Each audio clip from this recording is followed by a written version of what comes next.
వసంతవల్లరి వీణులతో వీక్షించండి. వసంతవల్లరికి స్వాగతం. ఈనాటి వసంతవల్లరిలో ప్రఖ్యాత కథా రచయిత్రి శ్రీమతి లలితా వర్మ గారు రచించిన కథ అద్దం వింటారు.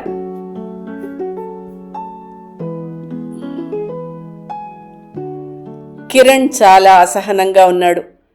ఏసీ కారులో వెళ్తున్నా చెమటలు పడుతున్నాయి. మే నెల హైదరాబాద్లో ఎండ తీక్షణంగా ఉంది. దానికి తోడు traffic jam.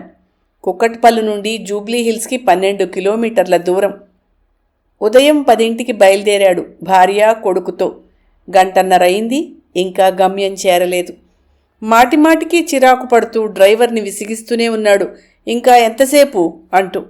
Sir, traffic time sir, ఈ టైంలో బయలుదేరితే ఇంతే సార్ అంటూ సమాధానమిస్తున్నాడు డ్రైవర్. కిరణ్ అసహనానికి అసలు కారణం వేరు. దానికి తోడు ఈ ప్రయాణం. తన అసహనాన్ని అణుచుకోలేక, ఎవరిపైన చూపించాలో తెలియక సీటు మీద కారు బొమ్మతో ఆడుకుంటున్న కొడుకుపై చూపించాడు. స్టాప్ నాన్సెన్స్ అంటూ గట్టిగా అరవడంతో వాడు బిక్కచచ్చిపోయి ముడుచుకుని తల్లికి దగ్గరగా జరిగి లోపలకు ములుతున్నాడు. మానసకి గుండెలో మెలిపెట్టినంత బాధ. కిరణ్ని ఏమైనా అంటే మరింత రాద్ధాంతం చేస్తాడు. దాంతో బాబు మరింత కుమిలిపోతాడని తెలుసు. అందుకే కిమ్మనకుండా బాధని దిగమింగి బాబు తలని మురుతూ ఉండిపోయింది. కిరణ్ కువైట్ నుండి వచ్చేటప్పుడు ఫ్లైట్లోనూ ఇదే ప్రవర్తన. సీటు బెల్ట్ పెట్టుకోమని, ఆక్సిజన్ మాస్క్ ఉపయోగించుకునే విధానాన్ని గురించి ఎయిర్ హోస్టెస్ సైగల్తో చెప్తుంటే వాళ్ల నోటికొచ్చినట్టు తిట్టుకుంటూ తన ఒళ్ళో ఉన్న బాబుని లాగి సీట్లో కుదేశాడు. వాడు ఏడుస్తుంటే ఒక్కటి అంటించాడు. మానసికి ప్రాణం పోయినంత పనైంది. బాబుని ఓదారుస్తూ ఉండిపోయింది. కొడుకు పరిస్థితికి తను తలడిల్లిపోతుంటే తనకి ధైర్యం చెప్పి అన్ని విధాలా చేదోడు వాదోడుగా ఉండాల్సిన కిరణ్ అడుగడుగున అసహనం ప్రదర్శిస్తూ చీటికీ మాటికి కోపం తెచ్చుకోవడం, ఆ కోపం బాబుపైనే చూపడం, తనేమన్నా అంటే మరింత రాద్ధాంతం చేయడం, దాంతో బాబు బెదిరిపోవడం. నరకం అనుభవిస్తోంది మానస. ఆ విషయంలో ఎన్నోసార్లు గొడవ పడింది కిరణ్తో. వాడి పరిస్థితి అర్థం చేసుకోకుండా వాడిని అరిస్తే కొడితే ప్రయోజనమేమిటి కిరణ్? చదువుకున్న నువ్వే ఇలా ప్రవర్తిస్తే ఎలా అంటూ. ఏం చెయ్యను మానస, 6 ఏళ్ళు వచ్చాయి వీడికి. ఎంత ట్రై చేసినా నోరు తెరిచి ఒక్క మాట మాట్లాడు. స్టిల్ 2 years బేబీలాగా ఆ డైపర్రు. వాడి ప్రవర్తన భరించలేకపోతున్నాను. ఐ కాంట్ బేర్ దిస్ అంటూ అరుస్తాడు. హే కిరణ్, వాస్తవంలోకి రా. హే ఈజ్ అబ్నార్మల్ అని మానస ఎంత చెప్పినా అదే వై, ఎందుకని, నాకే ఎందుకిలా అంటూ జుట్టు పీక్కుంటాడు. బాబుని చూస్తే ఆటిజంతో బాధపడుతున్నాడు. కిరణ్ని చూస్తే ఎక్కడ డిప్రెషన్లో పడిపోతాడో అన్నట్టున్నాడు. ఆ దిగులు మానసని కృంగదీయసాగింది. తనూ బాధపడుతూ కూర్చుంటే పరిస్థితి చేయిజారిపోతుందని గ్రహించి ధైర్యం కూడదీసుకుని తన వంతు ప్రయత్నం చేస్తోంది మానస. అందులో భాగమే స్నేహితులు బంధువులు చెప్పగా కువైట్ నుండి హైదరాబాద్కి రావడం. మానస కిరణ్ విజయవాడలో ఇంటర్మీడియట్లో కాలేజీలో ఫ్రెండ్స్. ఇంటర్ తర్వాత వేరువేరు కాలేజీల్లో డిగ్రీ చదువులు కొనసాగినా వారి స్నేహమూ కొనసాగి ప్రేమగా మారి పెళ్లికి దారితీసింది. కిరణ్ మానసని ఇష్టపడ్డంలో ముఖ్య కారణాలు 2. 1 మానస అందం, 2 మానస తండ్రి హోదా. కిరణ్ చిన్నప్పటి నుంచి అందాన్ని ఆరాధించేవాడు. కంటికి ఇంపుగా లేనిదేదైనా చూడటానికి కూడా ఇష్టపడేవాడు కాదు. అందుకే అందగత్తె అయిన మానసతో స్నేహం చేసి ప్రేమించి పెళ్లి చేసుకున్నాడు. కిరణ్ తండ్రి కొడుకు పెళ్ళయ్యాక తన వ్యాపారం విస్తరించడంలో భాగంగా కువైట్లో బ్రాంచ్ తెరవడంతో కిరణ్ మేనేజింగ్ డైరెక్టర్గా వెళ్లి స్థిరపడడం జరిగింది. అప్పటికే బాబుకి 1 సంవత్సరం వయస్సు.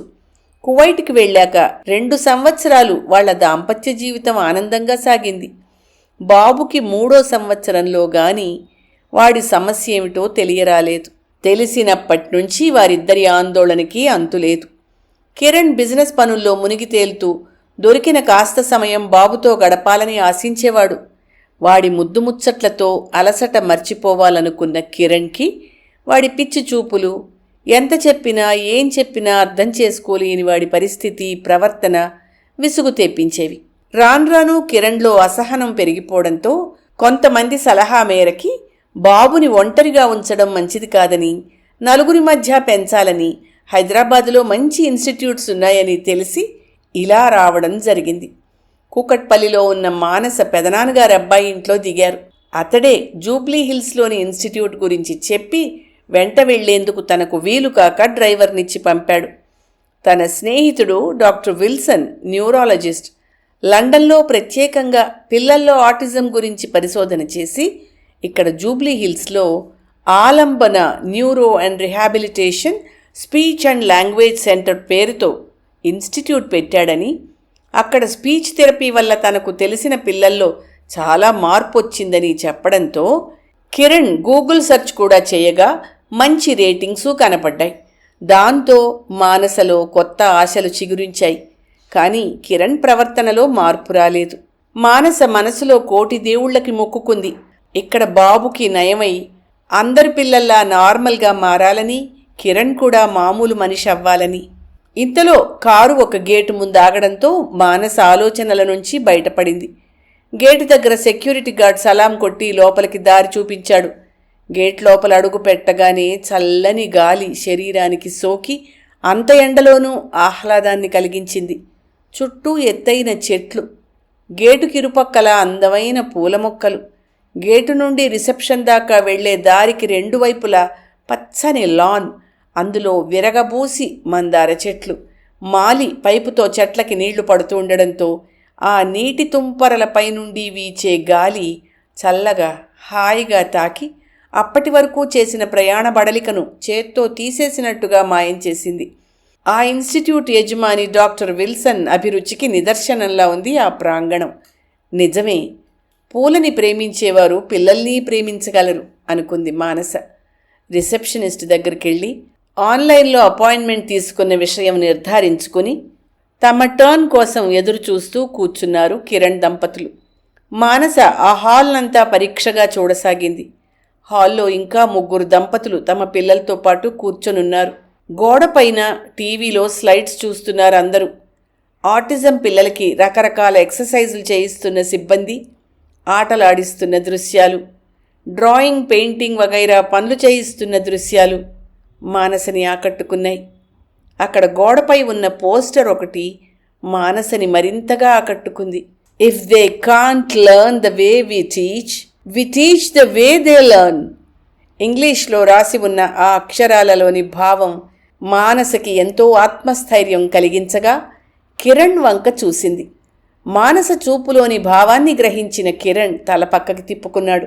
ఆ పరిసరాలను, టీవీలో కనపడుతున్న స్లైడ్లను, ఆ పోస్టర్ని, తమలాగే ఎదురుచూస్తున్న మిగతా దంపతుల్ని చూస్తున్నప్పుడు కిరణ్లోనూ ఆశ చిగురించడం మొదలైంది. ఈ ఆలంబన ఇన్స్టిట్యూట్ తమ బాబు జీవితానికి ఆలంబన కావాలని మనసులో కోరుకుంటున్నాడు. అరగంట తర్వాత లోపలికి రమ్మని పిలుపు రావడంతో కిరణ్, మానసలు బాబుతో పాటు లోపలికెళ్లారు. చిరునవ్వుతో ఆహ్వానించి తనకెదురుగుండా కిరణ్, మానసలను కూర్చోమని చేయి చూపించి బాబుని తన పక్కగా కూర్చోపెట్టుకున్నాడు డాక్టర్ విల్సన్. కిరణ్ దంపతులను ప్రశ్నలు అడుగుతూ వారి కుటుంబంలో ఎవరికైనా ఆ లక్షణాలున్నాయేమో తెలుసుకునేందుకు ఫ్యామిలీ హిస్టరీ రాబడుతూనే బాబుని చెక్ చేశాడు. మరికొన్ని పరీక్షలు చేసిన మీదట సమస్య తీవ్రత గురించి చెప్పగలనని, బాబు తప్పక నార్మల్ అవుతాడని, స్పీచ్ థెరపీలో నిపుణురాలు మిసెస్ విల్సన్కి ఒక్కసారి బాబుని చూపించమని పక్క గది చూపించాడు డాక్టర్ విల్సన్. గది బయట నిలబడి ఉన్న ఆయా ఒక్క నిమిషం అంటూ లోపలికెళ్ళి మళ్ళా బయటికొచ్చి రమ్మంటున్నారు వెళ్ళండి అంది తలుపు తీసి పట్టుకుని. లోపలికి అడుగుపెట్టిన దంపతులు ఒక్కసారిగా షాక్కి గురయ్యారు. అక్కడ దర్జాగా కుషన్ కుర్చీలో కూర్చుని ఉన్న వ్యక్తిని చూస్తూనే అప్రయత్నంగా వారి నోటి నుండి వెలువడింది స్వాతి అనే మాట. వారిద్దరినీ చూసిన మిసెస్ విల్సన్ తాను అప్రయత్నంగా లేచి నిలబడి సంభ్రమంగా కిరణ్, మానస అంది. మొహన్ నిండా నవ్వు పులుముకుని తమని సంబోధిస్తున్న స్వాతిని తలెత్తి చూసే ధైర్యం లేక కాస్త తల వంచుకున్నారిద్దరు. అపరాధ భావం నిండిన ముఖాలతో తన వైపు చూస్తున్న వారిద్దరినీ కూర్చోమని చెప్పి బాబుని ఎత్తుకుని తన పక్కనే కూర్చోపెట్టుకుంది స్వాతి. చెప్పండి, ఏంటి సమస్య? హైదరాబాద్లోనే ఉంటున్నారా అంటూ ప్రశ్నిస్తున్న స్వాతి కంఠం వీణమీటినట్టుగా వినబడింది మొదటిసారి కిరణ్ దంపతులకు. లేదు, కువైట్ నుంచి వచ్చాం. మీరు ఇక్కడ అంటూ కిరణ్ తడబడుతూ ఉంటే, పర్వాలేదు కిరణ్, కొత్తగా మర్యాదలు ఎందుకు, నువ్వు అనే అను అంది స్వాతి. కిరణ్ చెంప మీద చెళ్ళున కొట్టినట్టయింది. మానస ముఖంలోనూ కొట్టొచ్చినట్టు కనబడుతున్న న్యూనతాభావాన్ని చూసి వాళ్లను కాస్త సర్దుకునేలా చెయ్యాలని భావించిన స్వాతి, ఏం తీసుకుంటారు, కూల్ ఆర్ హాట్ అడిగింది. ఇప్పుడేం వద్దు అన్నారిద్దరు. అదేం కుదరదు అంటూ కాలింగ్ బెల్ నొక్కి ఆయా లోపలికి రాగానే కూల్ డ్రింక్స్ తెప్పించాలని పురమాయించి, సార్నొక్కసారి రమ్మను అని చెప్పి పంపింది స్వాతి. 2 నిమిషాల తర్వాత లోపలికొచ్చాడు డాక్టర్ విల్సన్. మేముగ్గురం విజయవాడలో ఇంటర్మీడియట్ చదివేటప్పుడు కాలేజీలో క్లాస్మేట్స్మి అని పరిచయం చేసింది స్వాతి విల్సన్కి. వావ్, ఇట్స్ గ్రేట్ అంటూ కూర్చున్నాడు విల్సన్. బాబుకున్న ఆటిజం సమస్య గురించి కాసేపు చర్చించి, ఏం పర్వాలేదని, ధైర్యంగా ఉండమని, బాబు నార్మల్ అవుతాడని భరోసా ఇచ్చారు విల్సన్ స్వాతి. ఇంతలో కూల్ డ్రింక్స్ రావడంతో వాటిని సేవిస్తూ ఇంటర్మీడియట్ తర్వాత తామెక్కడ చదివినది, పెళ్ళి, కువైట్కి వెళ్లడం విషయాలన్నీ చెప్పాడు కిరణ్. నేను ఇంటర్ తర్వాత హైదరాబాద్లో బీఎస్సీ నర్సింగ్లో చేరాను. శిక్షణా సమయంలో పిల్లల విభాగంలో పనిచేసేటప్పుడు ఈ ఆటిజం పిల్లల పట్ల ప్రత్యేక శ్రద్ధ కలిగింది నాకు. శిక్షణ పూర్తయ్యాక విల్సన్ దగ్గర ఉద్యోగంలో చేరాను అని స్వాతి చెప్తూ ఉంటే, ఇక్కడి నుండి నేను కంటిన్యూ చేస్తాను అంటూ స్వాతిని అడ్డుకుని, ఎనీవే మా స్వాతి గురించి నాకన్నా మీకే బాగా తెలుసుంటుంది, టీనేజ్ ఫ్రెండ్స్ కదా అంటూ నవ్వుతున్న విల్సన్ని చూసి ఒకరి మొహాలొకరు చూసుకున్నారు కిరణ్, స్వాతి. మా స్వాతి అని విల్సన్ అన్నప్పుడు అతని కళ్లల్లో కదలాడిన గర్వపు రేఖ కిరణ్, మానసల చూపు దాటిపోలేదు. స్వాతికి వృత్తి పట్ల ఉన్న అంకిత భావం, పిల్లల పట్ల ప్రేమ, సేవాగుణం ఇవన్నీ నన్ను ఆకట్టుకున్నాయి. ఆమె గొప్ప వ్యక్తిత్వం నన్ను ఆకర్షించింది. సో నేనే ప్రపోజ్ చేశా. అలా మా పెళ్లి జరిగింది చెప్పాడు విల్సన్. కిరణ్ దంపతులతో మాట్లాడుతున్న విల్సన్, స్వాతిల దృష్టంతా బాబు మీదే. బాబు చేష్టల్ని గమనిస్తూనే ఉన్నారిద్దరు. ఆ తర్వాత హోమంతా తిప్పి చూపించారు. వీళ్ళంతా మా పిల్లలే చెప్పాడు విల్సన్ హోంలో పిల్లల్ని చూపిస్తూ. ఎవరి పిల్లలు, ఏ సంబంధమూ లేని పిల్లల్ని, అందరికన్నా భిన్నంగా ఉండే పిల్లల్ని తమ పిల్లలుగా భావించి వారిలో మార్పు కోసం కృషి చేసే విల్సన్, స్వాతి ధన్యులు అనుకుంది మానస. కావాల్సిన లాంఛనాలు పూర్తి చేసుకుని ఇంటికి తిరిగి బయలుదేరారు కిరణ్, మానసలు. వారికి వీడ్కోలు పలికిన స్వాతికి, కారులో కూర్చున్న కిరణ్, మానసలకు ఇంటర్మీడియట్ కాలేజీ రోజులు, జరిగిన సంఘటనలు సినిమా రీల్లాగా కళ్ల ముందు కదలాడసాగాయి.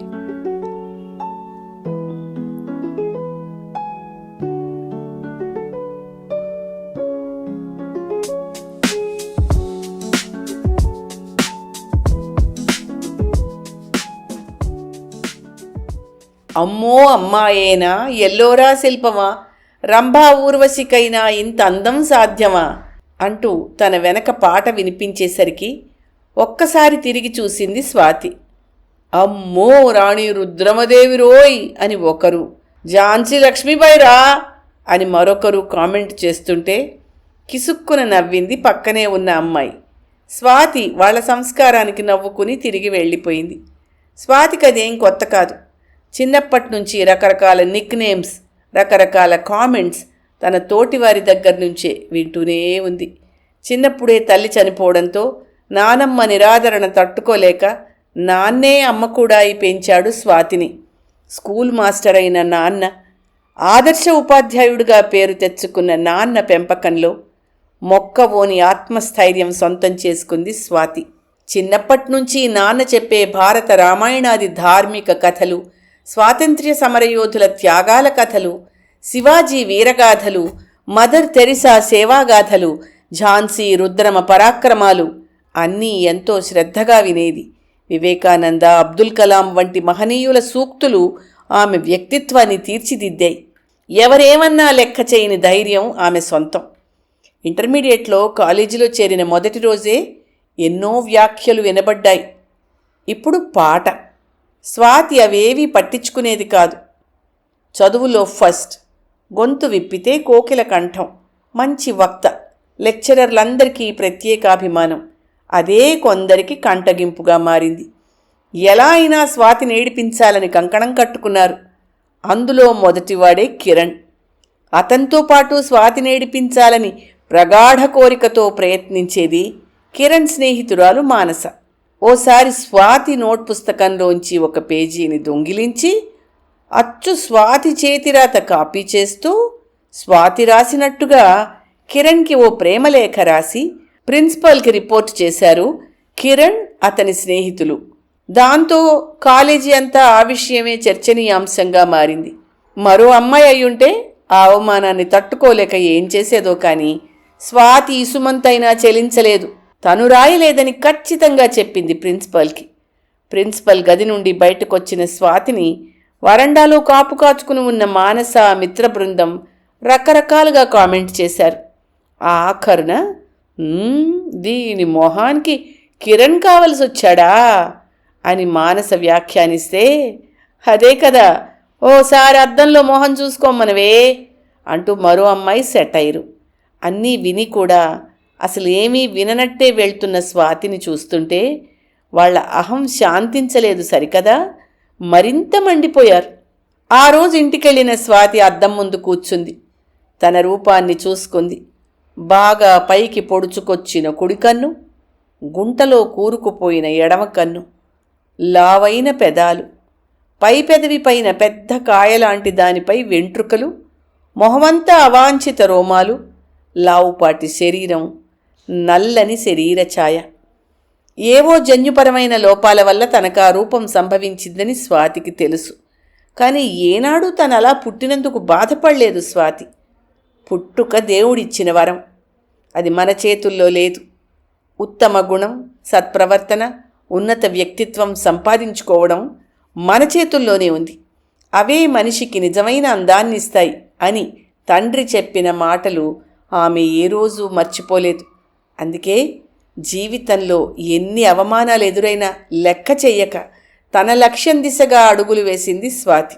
అందం ముఖంలో లేదు, నీ నిజాయితీ, నీ వ్యక్తిత్వం నీ అందాన్ని ఇనుమడింపచేస్తాయి అన్న కలాం మాటలను గౌరవించే విల్సన్కి స్వాతిలోని మానసిక సౌందర్యమే కనపడింది.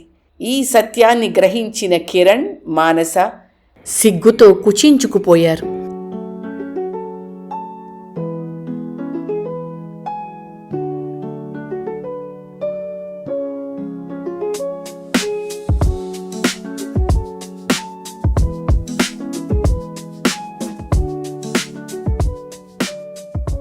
జ్ఞాపకాల నుండి బయటపడిన స్వాతి కిరణ్, మానస ఇద్దరూ పశ్చాత్తాపంతో బాధపడుతున్నారని గ్రహించింది. వాళ్ళ బాబుని నార్మల్గా మార్చడానికి శాయశక్తులా ప్రయత్నించాలి అనుకుంది. ఇల్లు చేరిన మానస అద్దం ముందు కూర్చుంది. అద్దంలో తన ప్రతిబింబం వికృతంగా కనపడసాగింది. భరించలేక వెనుదిరిగిన మానస బాబుని ప్రేమగా గుండెలకు హత్తుకున్న కిరణ్ని చూసి నిట్టూర్పు విడిచింది. ఆలంబన మా జీవితాలకే ఆలంబన అవుతుంది. థ్యాంక్ యూ స్వాతి అనుకుంది మనసులో మానస.